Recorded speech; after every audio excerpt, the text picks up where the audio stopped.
14वें number की गाथा चल रही थी और उसमें अपन देख रहे थे जो पश्यति अप्पाणाम, जो आत्मा को देखता है, जानता है, अनुभवन करता है, अबद्ध पुट्ठम, बंध से रहित, स्पर्श से रहित, अनन्यम, अन्य से भिन्न, और नियतम, आज चलना था शब्द नियत।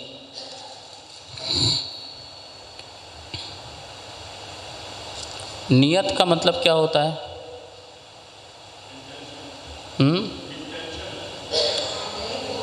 जो द्रव्य है जिसमें प्रति समय पर्यायें उछलती हैं, तो पर्यायें तो अनियत हैं। पर्यायें तो कैसी हैं? अनियत हैं, आती हैं और जाती हैं। उसमें नियत क्या है? द्रव्य है। उसमें नियत क्या है? जैसे आचार्य ने उदाहरण दिया है समुद्र का, कि मैं जब समुद्र को देखूं तो एकमात्र समुद्र का अनुभव करूं, ये समुद्र है, बस इसका अनुभव करूं, ठीक है ना। लेकिन ये छोटा समुद्र है, ये बड़ा समुद्र है, इसमें छोटी लहरें आ रही हैं, इसमें बड़ी लहरें आ रही हैं, ये इसमें मेरा विकल्प ना जाए। किसी को समुद्र नहीं देखा तो उसको पर्यायों से ही समुद्र का ज्ञान कराया जाता है। किसका ज्ञान कराया जाता है? पर्याय से। समुद्र कैसा? अरे भैया बड़ी बड़ी तरंगें उठती हैं, बड़े बड़े उछाल होते हैं, बड़ा गहरा है, बहुत इसका न ओर है न छोर है, एक किनारे से दूसरा किनारा नहीं दिखता है। ये सारी बातें हुई और उसका ज्ञान कराया। लेकिन अनुभवन जो है, मात्र अपनी दृष्टि जो है, एक समुद्र का अनुभव करना। किसका करना? समुद्र का अनुभव करना। ऐसे ही आत्मद्रव्य का अनुभव करना। किसका अनुभव करना? आत्मद्रव्य को जानना। पश्यति, देखता है। जो ऐसा आत्मद्रव्य को देखता है समुद्रवत, ऐसे अखंड आत्मा को देखता है। किसको देखता है? अखंड रूप आत्मा को देखता है। वो क्या है? जैसे समुद्र को हानि वृद्धि अवस्था रूप अनुभूतार्थ है, असत्यार्थ है, उसी तरह आत्मा का वृद्धि हानि पर्याय भेद रूप अनुभवन करने पर अनियतता भूतार्थ है, सत्यार्थ है, तो भी नित्य व्यवस्थित निश्चल आत्मा के स्वभाव का अनुभवन करने पर अनियता अभूतार्थ है। ठीक है ना।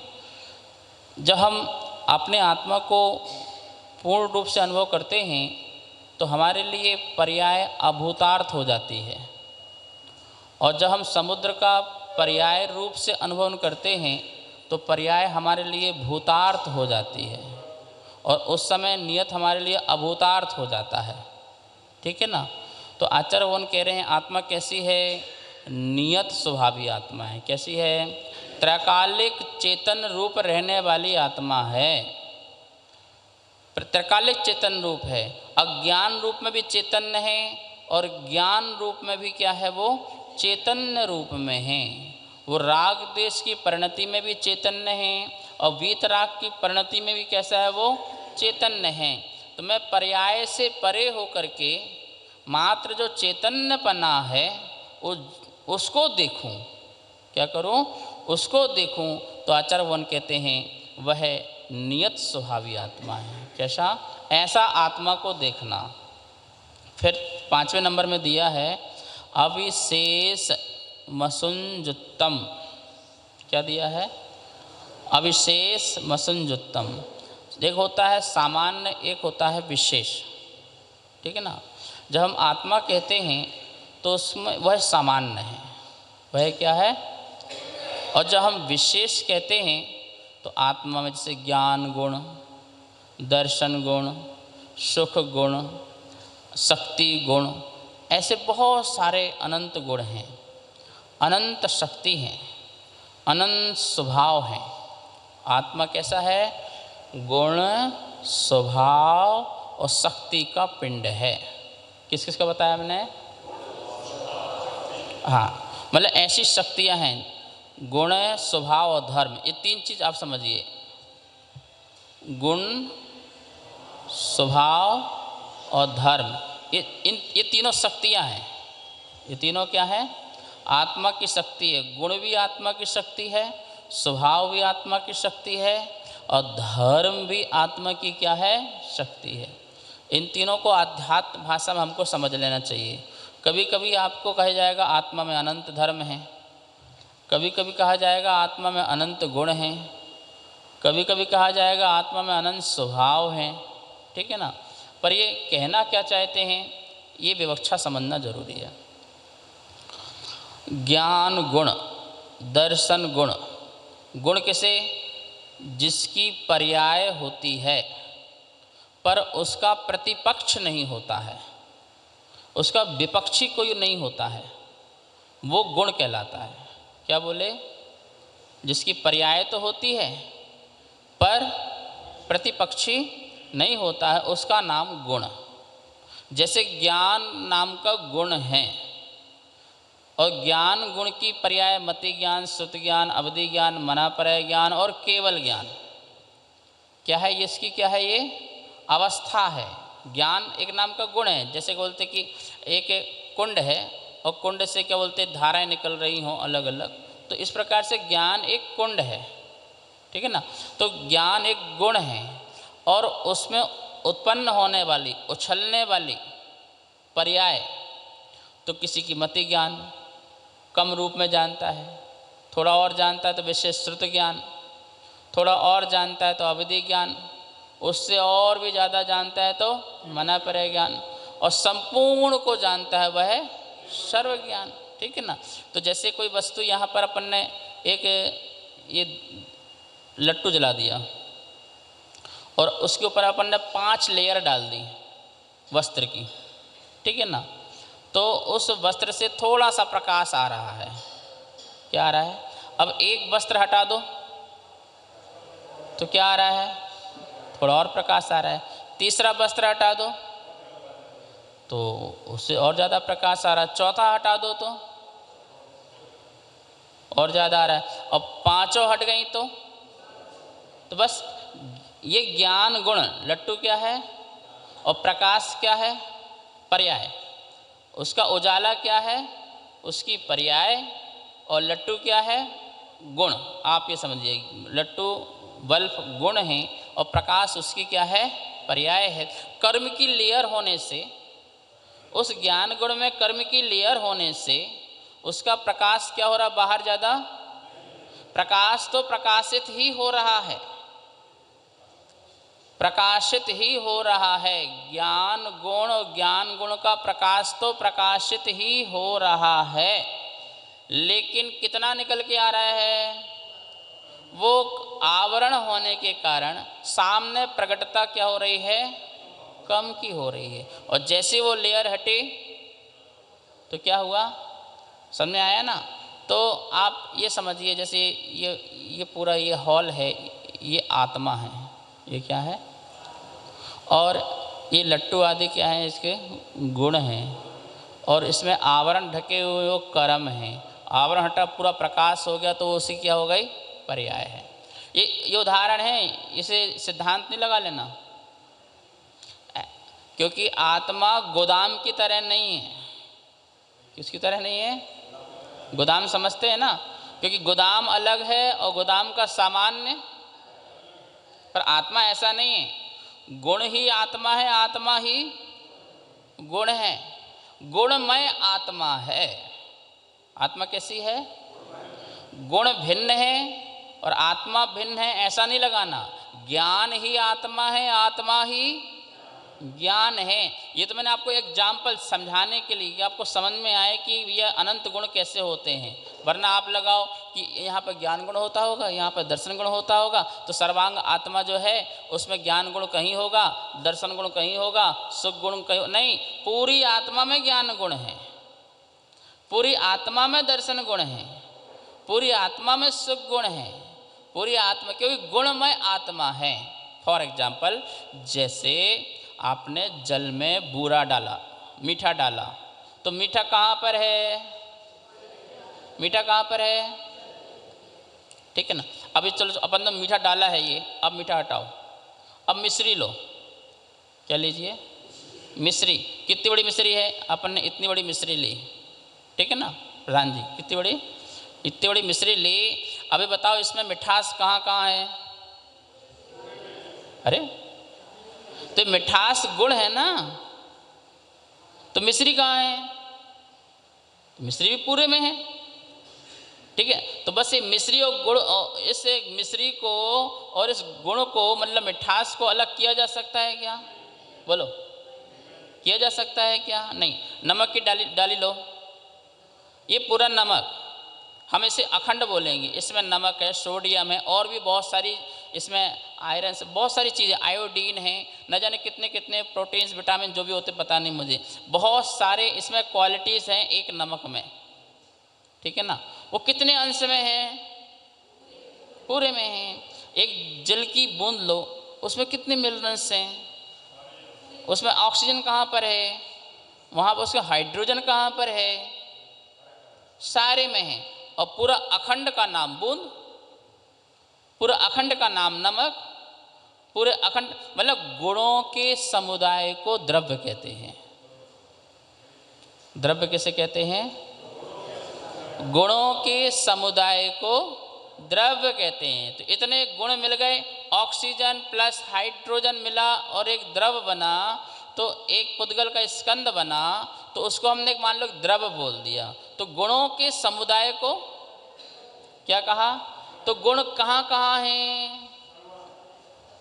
जब हम कहेंगे कि आत्मा में ज्ञान गुण है, तो ऐसा न लगा लेना कि आत्मा अलग है और ज्ञान गुण। आत्मा गुणों का भंडार है, बोलो,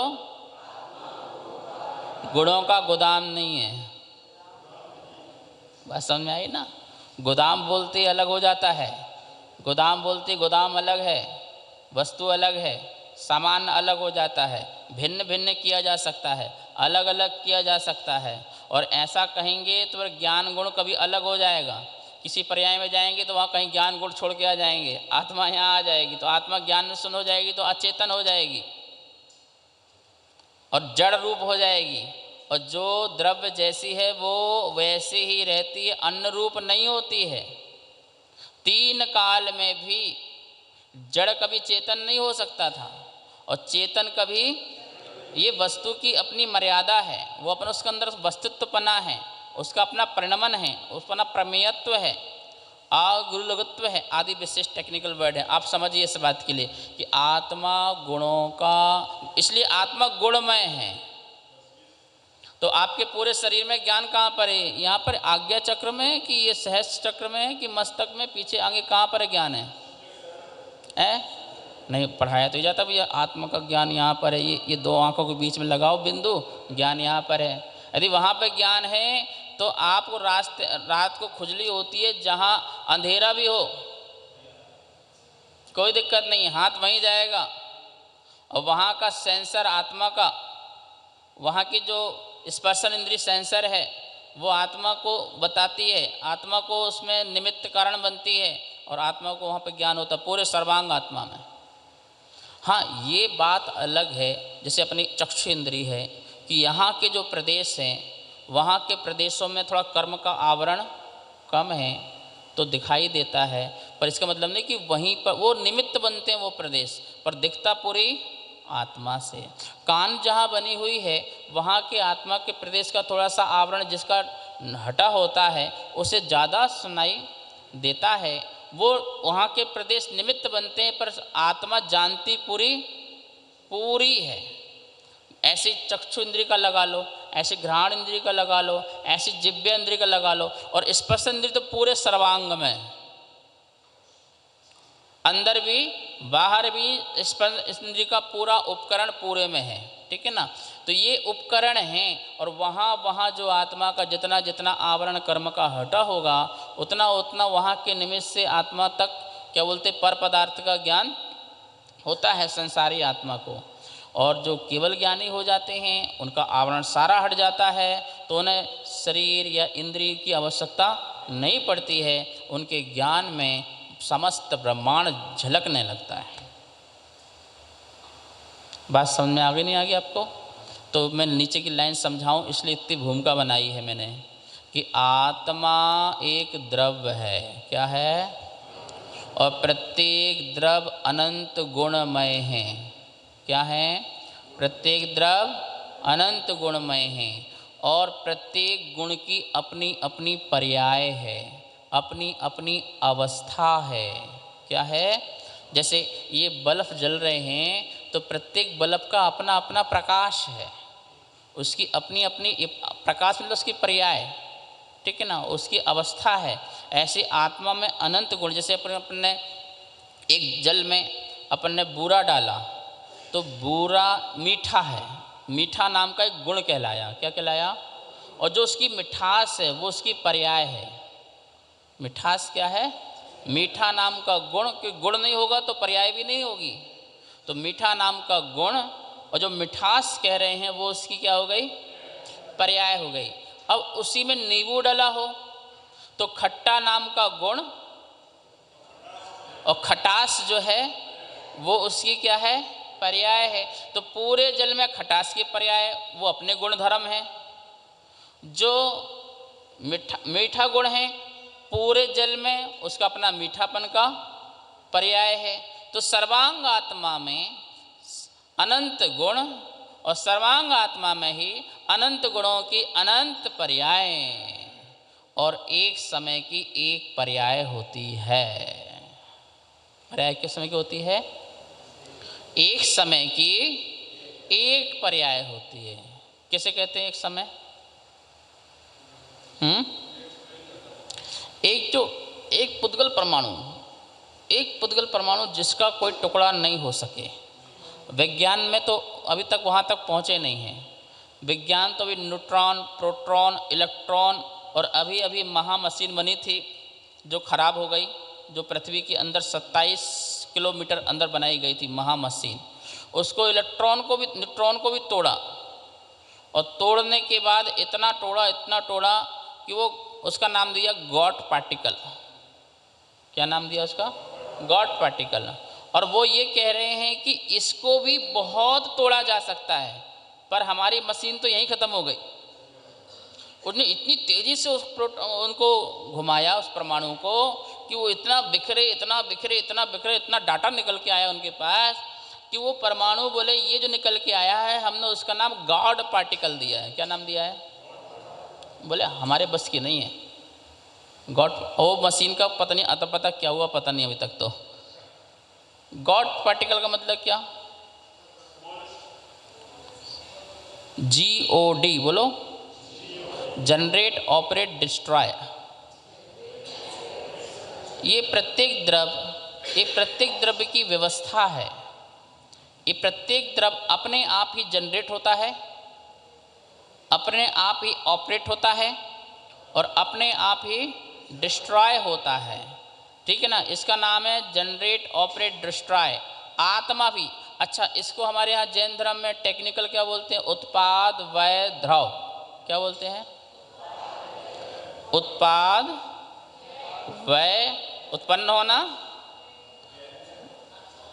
नष्ट होना और द्रव्य, वो वस्तु बनी रहना। कैसे? समझो, ढंग से समझो, कोई दिक्कत, घबराओ मत बिल्कुल। जब तक समझ में नहीं आएगा तब तक समझाऊंगा बिल्कुल। अपन हिंदी में लिख सकते हैं बनना,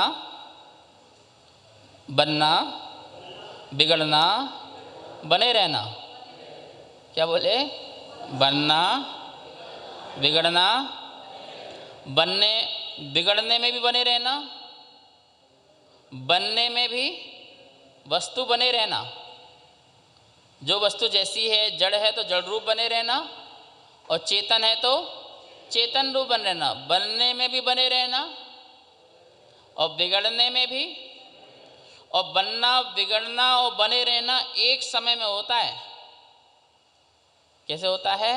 बनने का समय अलग हो, बिगड़ने का समय अलग हो और बने रहने का समय अलग हो। ऐसा जैसे आपने क्या बोलते कि एक मिनट, जैसे आपने ये अंगूठी ली, सोने की अंगूठी है, तो जैसे जैसे पिघलाते जा रहे हैं तो सोने की अंगूठी का वय होते जा रहा है और जैसे जैसे वो दूसरे आकार में ले रहा है तो उसका क्या हो रहा है, उत्पाद हो रहा है।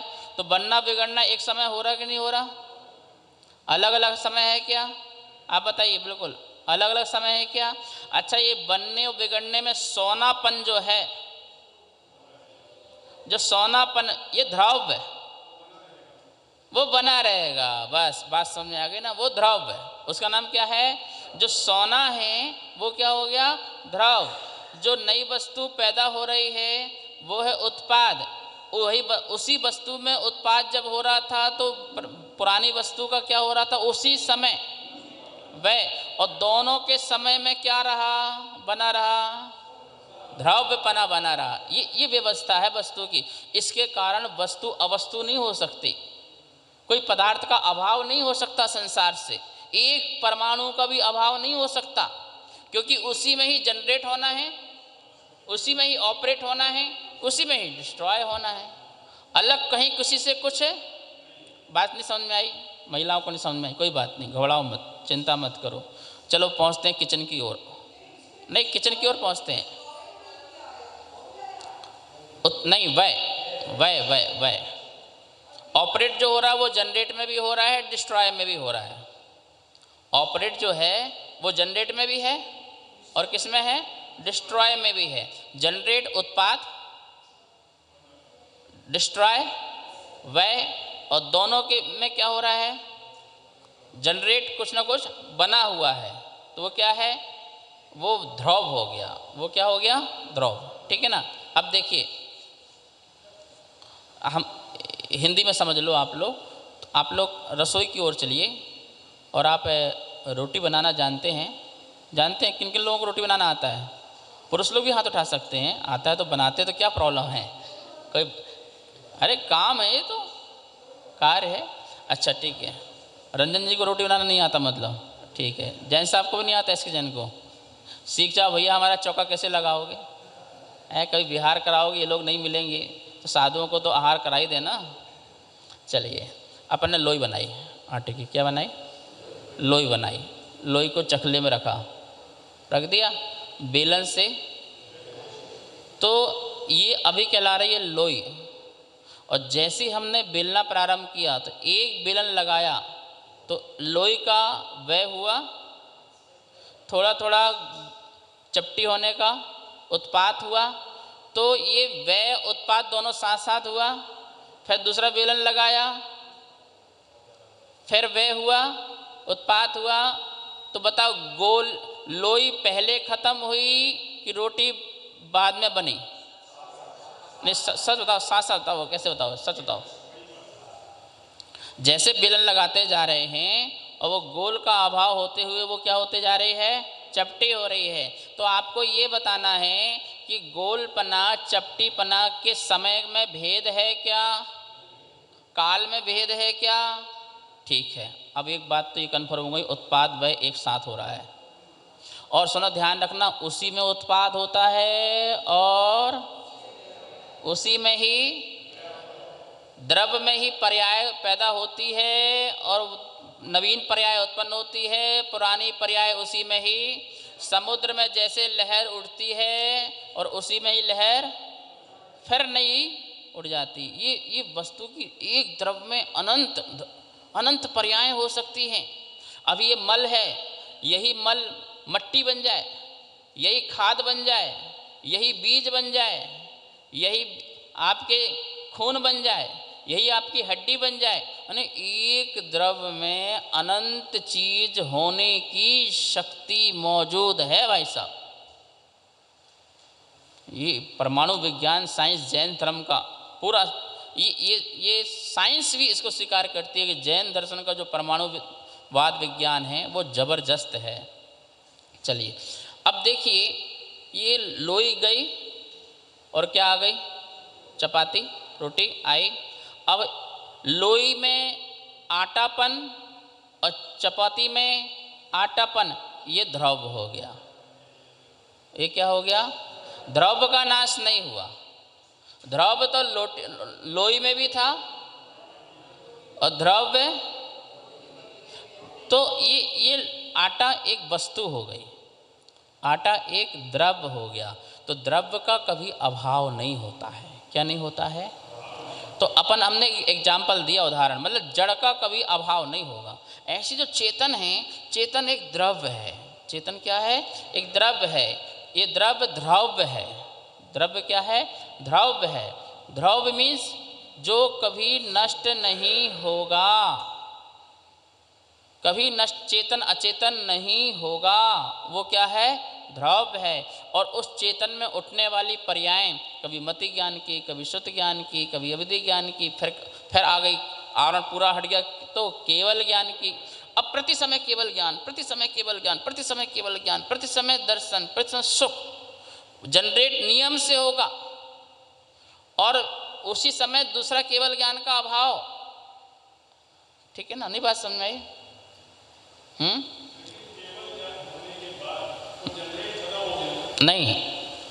नहीं होगा तो वस्तु परिणमनशील नहीं होगी, और वस्तु परिणमनशील हो तो कूटस्थ हो जाएगी, तो वो चेतनपना का अभाव हो जाएगा।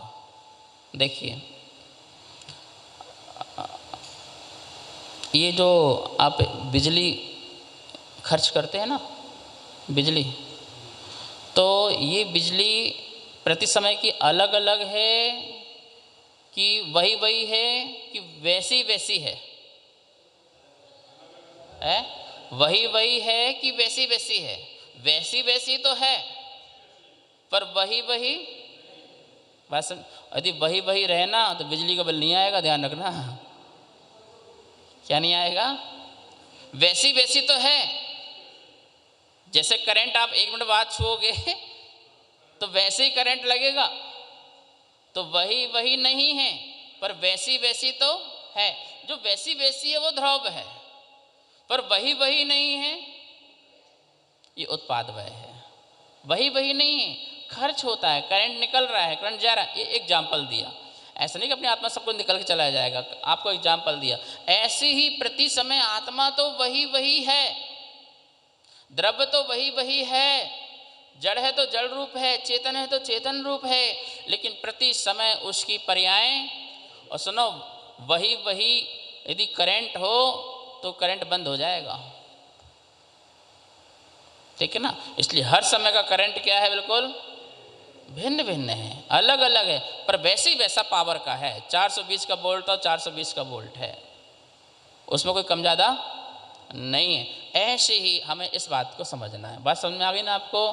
तो चाहे वो शुद्ध द्रव्य हो चाहे अशुद्ध द्रव्य हो, शुद्ध द्रव्य एक द्रव्य है, अशुद्ध द्रव्य दो द्रव्य को मिलकर के, दो द्रव्य को मिलकर के एक जो मिश्र पर्याय बन गई, वो कौन सी पर्याय कहलाती है? अशुद्ध द्रव्य। जैसे क्या बोलते हैं अपन ने, लाल चूना को मिलाया और हल्दी को मिलाया, तो चूना एक अलग द्रव्य है, हल्दी एक अलग द्रव्य है, और हमने इसको मिलाया तो क्या बन गया? एक नया द्रव्य बन गया। एक लाल काला कौन सा कलर होता है, वो कलर आ गया। ठीक है ना? तो ये मिश्र पर्याय हो गई। कौन सी पर्याय हो गई? पर उसमें भी चूना चूना में ही है, और हल्दी के गुणधर्म में है, वो अपने गुणधर्म में मिलने के बाद भी वो अपने गुणधर्म में है, पर पर्याय दोनों की मिलके क्या हो गई? एक। ऐसे आत्मा और शरीर दोनों भिन्न भिन्न वस्तुएं हैं, और ये दोनों कर्म के संयोग से मिश्र रूप हो गई। क्या हो गई? मिश्र। तो इसको हम बोलते हैं मिश्र पर्याय। कौन सी पर्याय कहते हैं? असामान्य जाति मिश्र पर्याय। कौन सी? असामान्य क्यों? क्योंकि आत्मा अलग है, चेतन, और जड़ अचेतन, तो इसलिए असामान्य। सामान्य, लेकिन चूना और हल्दी सामान्य जाति मिश्र पर्याय है, क्योंकि चूना भी जड़ है, हल्दी भी जड़ है, ये दोनों जड़ के कारण सामान्य हो गए, सामान्य हो गए ना, तो दोनों की सामान्य जाति मिश्र पर्याय हो गई। कौन सी पर्याय हो गई? सामान्य जाति। और आत्मा और शरीर की असामान्य जाति मिश्र पर्याय हो गई। कौन सी हो गई? बात समझ में आ रही ना? क्योंकि सामान्य दोनों भिन्न भिन्न है, दोनों की जाति अलग अलग है, इसलिए असामान्य जाति मिश्र पर्याय हो गई, इससे हम ऐसी पर्याय कहते हैं, इसलिए हम इसको मनुष्य पर्याय कहते हैं। आत्मा को भी मनुष्य कहा जा रहा है और शरीर को भी मनुष्य कहा जा रहा है। दोनों को मिला करके सिर्फ आत्मा को मनुष्य नहीं कहा जा रहा है और ना ही शरीर मात्र को मनुष्य कहा जा रहा है, मनुष्य दोनों को मिला करके मनुष्य कहा जा रहा है। और इसलिए आप परिभाषा क्या बनाते हो, बच्चों क्या पढ़ाते हो, मनुष्य गति कैसे कहते हैं? किसी ने पाठशाला में पढ़ाया हो तो मनुष्य गति कैसे कहते हैं? नहीं, टेक्निकल परिभाषा बताओ, बाल विज्ञान में पढ़ाई जाती है। हाँ, ये गौरव बता रहे हैं। हाँ बोल। मनुष्य गति जो जीव की अवस्था होती है। क्या बोल रहे हैं? देखो कितनी सुंदर परिभाषा है। बस ये समझ जाओगे आपको भेद विज्ञान यही हो जाएगा, सम्यक दर्शन नहीं हो जाएगा, और लीन हो गए तो मोक्ष भी हो जाएगा। क्या बोल रहे हैं? मनुष्य गति नाम कर्म के उदय से, स्टॉप लगा दो, ये हो गया कर्म कांड की अपेक्षा। कर्म की तरफ से परिभाषा बन गई। किसकी अपेक्षा बन गई? कर्म की अपेक्षा से परिभाषा बन गई। जो जीव की अवस्था, किसकी बोल रहे हैं? ये जीव कांड की परिभाषा हो गई। ये किसकी परिभाषा हो गई? मतलब ये आत्मा की तरफ से बोल रहा, जीव की अवस्था, जीव क्या सोचता है, जीव क्या विचारता है, जीव क्या चिंतन करता है, जीव क्या इच्छा करता है, जीव क्या राग द्वेष करता है, उस गति में जा कर के उसकी क्या क्या अवस्था हो रही है आत्मा की, शरीर की तरफ नहीं। कहाँ से बोल रहे हैं? आत्मा की तरफ से बात कर रहे हैं। जो जीव की अवस्था होती है उसे मनुष्य गति कहते हैं, उसे मनुष्य जीवन कहते हैं। तो मनुष्य एक मिश्र हो गया, ना हो गया कि शरीर का नाम भी लिया, कर्म का नाम भी लिया और किसका नाम लिया? तो ये मिश्र पर्याय है। दोनों मिलकर के हम एक पर्याय कह सकते हैं, इसको मनुष्य। क्या कह सकते हैं? मनुष्य।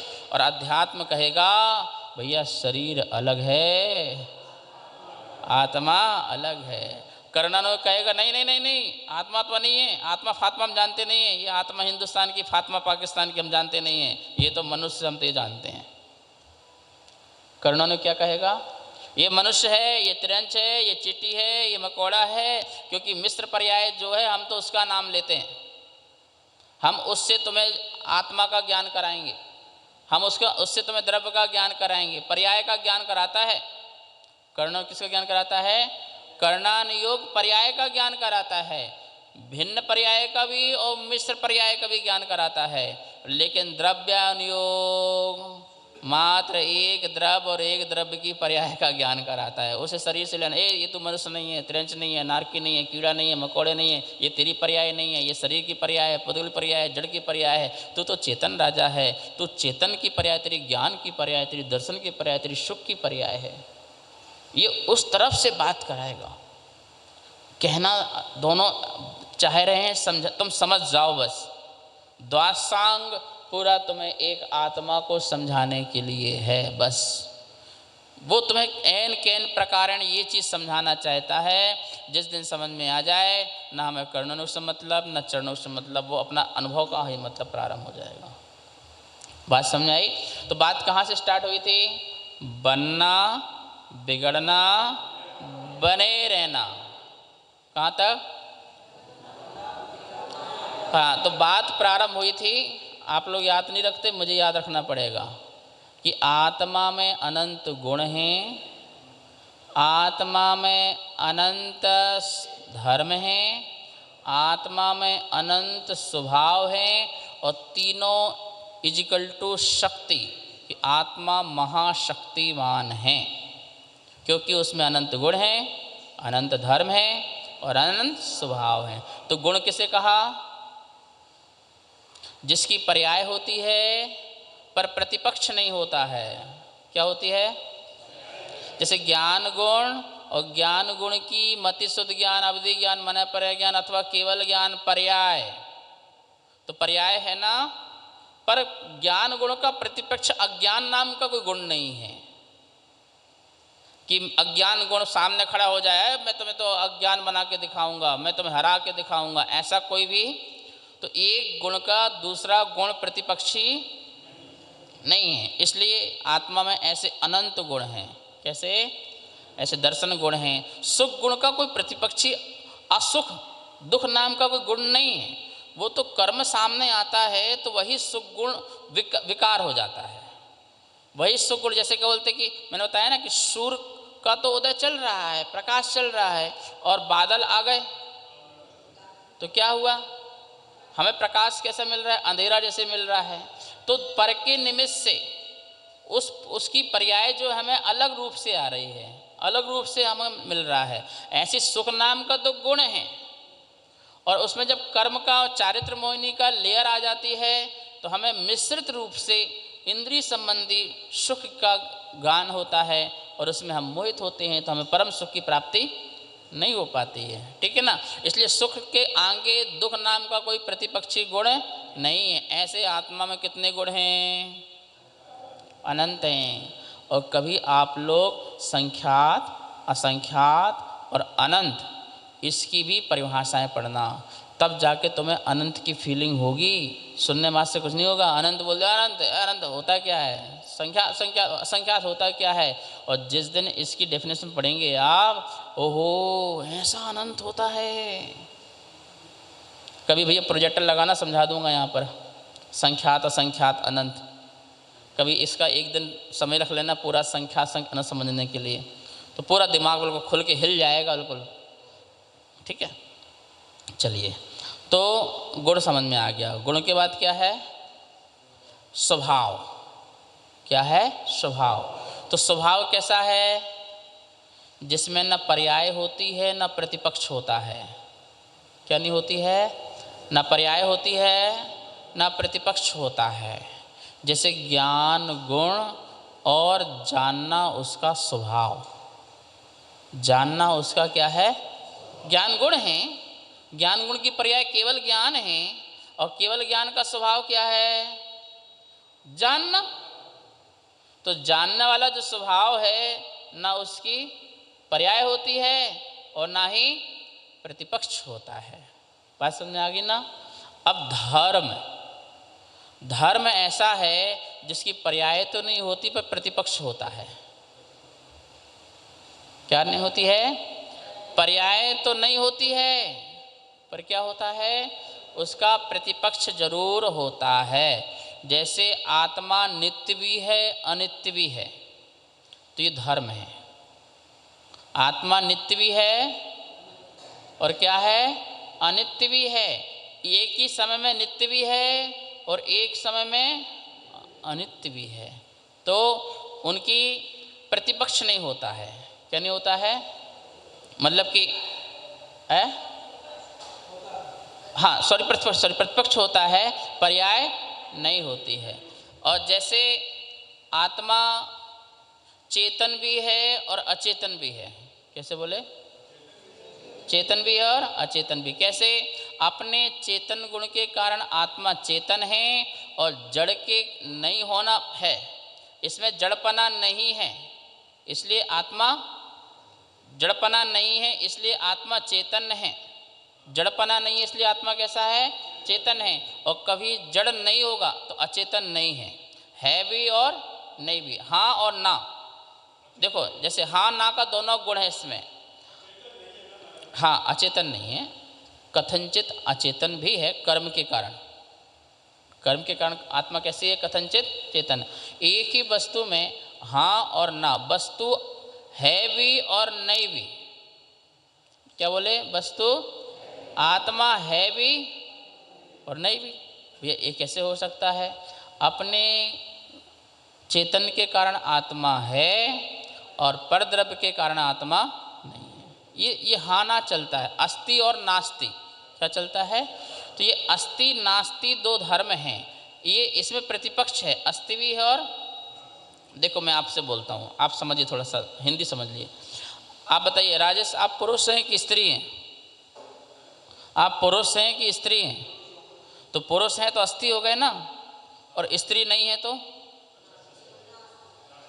स्त्री नहीं है तो क्या हो गए, तो आपके अंदर एक ही समय दो धर्म हो गए ना। कितने धर्म हो गए, दो धर्म हो गए, कि आप पुरुष हैं पर आप स्त्री नहीं है, तो आप अस्ति भी हो गए नास्ति भी हो गए, तो प्रतिपक्ष भी हैं, पर पर्याय नहीं होती अस्ति नास्ति की, यानी गुण की पर्याय होगी, पर इसकी धर्म की, ये धर्म हुआ। क्या हुआ? एक ही समय में अस्तिपना, एक ही समय में नित्यपना, अनित्यपना, एकपना, अनेकपना आदि अनेक प्रकार से। तो ये दो विरोधी धर्म एक साथ रहें, ठीक है ना। हम बोलें कि जैसे कि मैं आत्मा में रहता हूँ और परद्रव्य में नहीं रहता हूँ, तो परद्रव्य की अपेक्षा पर में नहीं रहते ना, और अपनी अपेक्षा आत्मा में रहते हैं। तो मैं यहाँ रहता हूँ और वहाँ नहीं रहता हूँ, तो एक ही समय में क्या हो गया? इसका नाम स्यादवाद। तो स्यादवाद जितने हैं वो धर्म हो गए, उसके क्या हो गए? धर्म। बात समझ आ गई ना, कि इस प्रकार से हम वस्तु को समझते हैं। तो स्वभाव, धर्म, तो ऐसे अनंत धर्म, ऐसे अनंत गुण और ऐसे अनंत स्वभाव, इनके पिंडों का नाम आत्मा है, ठीक है ना। और वो आत्मा कैसी है? अब पढ़ लेते हैं गाथा में नीचे की लाइन, अविशेष मसंजुतम, जो आज का शब्द पढ़ना था। अविशेष, नीचे लाइन दिया है ना, क्या दिया है? अविशेष मतलब विशेषम, विशेष रहित। अविशेष मतलब विशेष रहित, ये वाला पॉइंट पढ़ना बस, असंजुत्तम नहीं पढ़ना अभी। असंजुत्तम तो नेक्स्ट बात है। अविशेषम, आत्मा कैसा है? अविशेषम, विशेष रहित जो देखता है। आत्मा तो सामान्य विशेष दोनों हैं, सामान्य विशेष दोनों हैं। सामान्य से आत्मा, सामान्य से क्या? विशेष से अनंत गुण हैं, अनंत धर्म हैं, अनंत स्वभाव हैं। ये मति ज्ञानी हैं, ये शुद्ध ज्ञानी हैं, ये रागी हैं, ये द्वेषी हैं, ये वीतरागी हैं। ऐसे ये विशेष हो रहा है। ये क्या हो रहा है? विशेष हो रहा है। उनके गुणों की पर्याय जो हैं वो विशेष हो जाते हैं, गुण और पर्याय विशेष हो जाता है, और द्रव्य एक सामान्य हो जाता है। जैसे जीव द्रव्य, पुद्गल द्रव्य, धर्म अधर्म द्रव्य, ये क्या हो गया? ये सामान्य कथन हो गया कि जीव द्रव्य एक सामान्य हो गया। अब जीव में जो क्वालिटी की बात करते हैं, क्वालिटी की तरह से बात करते हैं, वो क्या हो जाती है? विशेष। आम बोला तो ये सामान्य हो गया।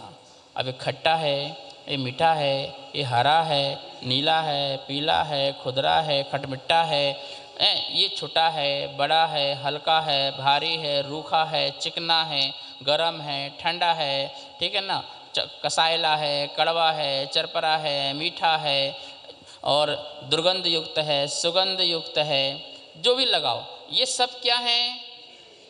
ये सब क्या है? विशेष। ये सब क्या है? जो विशेष को नहीं देखता, जो विशेष को नहीं देखता, सामान्य को देखता है। यहाँ ये कहना चाह रहे हैं। किसको देखता है? ये तुम्हारी क्रोध पर्याय को नहीं देखता, वो तुम्हारी आत्मा को देखता है। तुम्हारी वीतराग पर्याय को नहीं देखता, वो मात्र आत्मा को देखता है, जो विशेष में नहीं जाता है। क्योंकि जो विशेष में जाएगा तो उसे राग द्वेष के परिणाम आएंगे। कौन से परिणाम आएंगे? जो विशेष में जाएगा तो कौन से परिणाम आएंगे? अब खट्टा देखा तो खट्टे का बढ़िया परिणाम आएगा, मीठा देखा तो मीठा, और ओनली फॉर आम। तो बस सारे राग द्वेष विचार विकल्प क्या हो गए? तो ये कह रहे हैं जो अपनी आत्मा को अविशेष रूप से देखता है, मतलब विशेष रहित देखता है, मतलब सामान्यता से देखता है, चैतन्य पना हूँ, बस मैं चैतन्य पुंज हूँ, मैं परम पारणामिक भाव रूप हूँ, ऐसा जो देखता है। बात समझ में आ रही नहीं आ रही आपको? विशेष देखने में क्या प्रॉब्लम है? क्योंकि हम लोग रागी देशी हो सकते हैं, केवल ज्ञानी तो सामान्य विशेष दोनों देखते हैं, उनके ज्ञान में दोनों झलकता है, सामान्य भी झलकता है, विशेष भी झलकता है। ज्ञानी भी सामान्य भी जानता है, विशेष भी जानता है, ठीक है ना, लेकिन उसके अंदर राग द्वेष का अभाव रूप। लेकिन अभी हम लोग छदमस्त लोग हैं, तो बोले कि अभी हम विशेष जाने, सामान्य को जानने के लिए विशेष जानना है। क्या करना है? हमें डायरेक्ट सामान्य का ज्ञान नहीं हो पाता है। हाँ, मार्केट में जाओ, भाई आम दो, भाई कौन सा आम चाहिए? नहीं नहीं आम दो। कितना चाहिए? अरे आम दो ना। ये क्या फालतू बात कर रहे हैं? कितना चाहिए, कौन सा चाहिए, कहाँ का चाहिए, कैसे चाहिए? तो बताओ आम लेके आ पाओगे क्या? नहीं आ पाओगे। तो आपको सामान्य का अनुभव लेना है। किसका अनुभव लेना है? सामान्य का अनुभव मतलब क्या? जैसे मुख में रखा, आ हा, ऐसा जो स्वाद आया वो सामान्य का अनुभव हुआ। लेकिन वो सामान्य के अनुभव के लिए तुम्हें विशेष का ज्ञान हुआ। अब विशेष का जब ज्ञान होने के बाद जब सामान्य का अनुभव हो जाए तो कोई विशेष की महत्ता नहीं रह जाती है। ठीक है ना? ये बात कह रहे हैं कि जो अपनी आत्मा को अविशेषम कैसा जानता है? विशेष रहित जानता है, मात्र सामान्य रूप से जानता है। तो कितनी बातें हो गई? पहली बात क्या हुई थी? अबद्ध पुट्ठम, बद्ध और स्पर्श रहित जानता है जो अपनी आत्मा को। अनन्यम, अन्य से अन्य नहीं है, अनन्य है, अन्य नहीं है, अनन्य है। अनन्य मतलब गुण पर्याय द्रव्य एक है। जो द्रव्य है, जो गुण हैं, इनकी जो पर्याय है भिन्न भिन्न नहीं है, अनन्य है, पर द्रव्य से भिन्न है, अपने में है। ऐसा अपनी आत्मा को अनन्य जानता है। नियत, नियत रूप से मतलब क्या? द्रव्य रूप से, पर्याय रूप से नहीं। किस रूप से? पर्याय रूप से नहीं। कैसे? नियत रूप से, जो ध्रुव है। नियत मतलब ध्रुव, उत्पाद वय रूप से नहीं। किससे? ध्रुव रूप से जो अपने को जानता है। और चौथा हुआ, पांचवा हुआ अबद्ध एक, अपुट्ठ एक, दो, अनन्य तीन और नियत चार। अब लेते हैं अविशेषम पाँच। समझ में आ गया विशेष आपको अच्छी तरह से? और छठवा क्या है? असंजुत्तम, जो संयोग से रहित जानता है। असंजुक्त, ये शरीर और आत्मा संयोग है, तो संयोग से भिन्न अपने को जानता है। भिन्न जान समझ में आता? असंजुत्तम, जो अभी तो हम क्या हैं कि उसको मिश्र रूप से जानते हैं। इस बात का ना असंजुत्तम का खुलासा नेक्स्ट गाथा में होगा। अपदेश मत संजुत्तम, ऐसी बात आएगी, वहाँ अपन समझेंगे। फिर भी मैं आपको थोड़ा समझा देता हूँ। जैसे आप पकौड़ी खाए, क्या खाए? तो आपको पकौड़ी का स्वाद पता है, उसमें जो लवणपना है ना, लवण से ही स्वाद है, पर लवण का भिन्नपना स्वाद आपको नहीं है। किसका स्वाद आपको है? पकौड़ी बहुत अच्छी है, रसगुल्ला बहुत अच्छे हैं, तो आपका उसका स्वाद है, लेकिन भिन्नपने का स्वाद नहीं। इसकी बात अपन कल करेंगे। तो मैं ये बताना चाह रहा हूँ, हम आत्मा और शरीर को एक मान करके जो अनुभव करते हैं वो अनुभव नहीं, इससे भिन्न, इससे अलग दो द्रव्य को मिलाकर के अनुभव नहीं, दोनों द्रव्यों को भिन्न करके असंयुक्तम, संयोग रहित होकर के मैं हूँ, ऐसा 6 बात हो गई। तम शुद्ध नयम, ऐसा शुद्ध नय से वियाणा ही, जो जानता है। किसको जानता है? अप्पाणाम, अपनी आत्मा को जानता है। पश्यति, देखता है। ऐसी आत्मा को जानता है, ऐसी आत्मा को देखता है। भैया वो शुद्ध नय का विषय है। किसका विषय है? शुद्ध नय का। और संयोग से जाने, विशेष से जाने, अनियत से जाने, भिन्न भिन्न अभिन्न होकर के जाने, बद्ध और स्पर्श से जाने। अब इनसे उल्टे कर दो तो वो व्यवहार नय का विषय है। जानने की बात चल रही है, ऐसा देखे ऐसा जाने तो वो व्यवहार नय का विषय है। और ऐसा ही मान ले, नहीं नहीं नहीं नहीं, बद्ध ही मान ले। स्पर्श जानना देखना अलग है। स्पर्श ही रूप मान ले, बद्ध रूप ही मान ले तो मिथ्या नहीं है। बद्ध रूप जानना, स्पर्श रूप जानना दो द्रव्य को एक साथ जानना और विशेष रूप से जानना, संयोग रूप से जानना, ये तो हो गया व्यवहार न्याय। कौन सा न्याय हो गया? और अबद्ध रूप से जानना, अपुट्ठ रूप से जानना, अनन्य रूप से जानना, नियत रूप से जानना, अविशेष रूप से जानना और असंयुक्त रूप से जानना, ये हो गया शुद्ध न्याय। ये क्या हो गया? शुद्ध न्याय। और ऐसा ही जानना मोक्ष है। और व्यवहार को मान लेना ऐसा ही है, तो फिर क्या हो जाएगा? वो मिथ्या हो जाएगा, क्योंकि व्यवहार निश्चय के साधक है। हम डायरेक्ट नहीं जान पा रहे थे शुद्ध से, तो हम व्यवहार की तरह से जान रहे थे और फिर बाद में उसको निश्चय से वस्तु ऐसी है जानना, तभी हमारी जो अपना तत्व का निर्णय है वो हो पाता है और मोक्ष मार्ग प्रशस्त हो पाता है। बस आज इतना ही।